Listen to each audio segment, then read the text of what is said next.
तर याचे पण आपल्याला 2 पीस करायचे आहे 4 फूटचे 1.5 बाय 4. ठीक आहे मित्रांनो.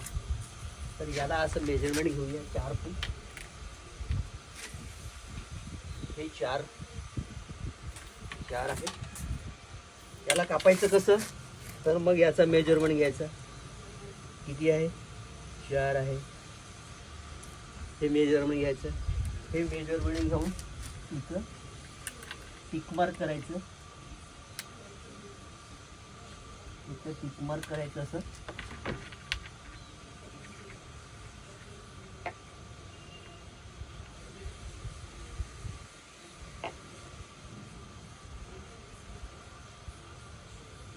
हे असं टिक मार्क करायचं.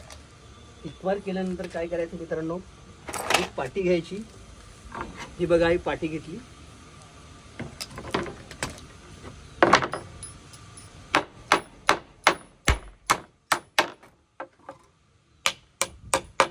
ही पाटी घेतली आणि आपल्याला कापायचं आहे बघा असं. आता हे एवढा डिस्टन्स ठेवून तुम्ही जर घेतले तर एक्युरेट कटेल ती बघा. मेजरमेंट घेऊन एवढं मेजरमेंट घ्यायचं आणि इथून सरळ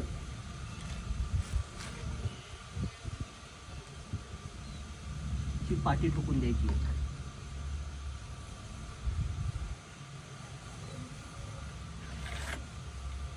ही पाटी ठोकून द्यायची इथं, म्हणजे एक्युरेट कटेल.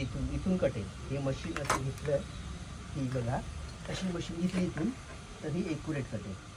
समजलं? हे एक्युरेट कटेल. एक्युरेट कटिंगसाठी हे मेजरमेंट घेणं आवश्यक आहे. तर बघत राहा.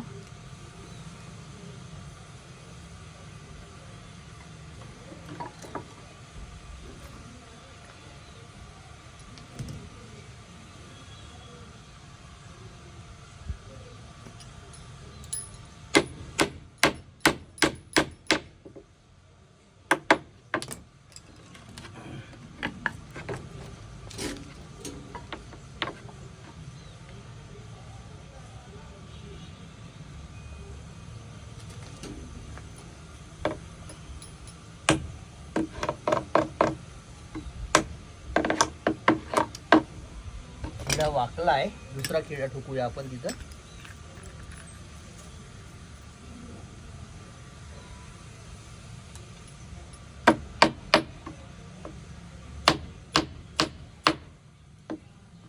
खिळा वाकून नाही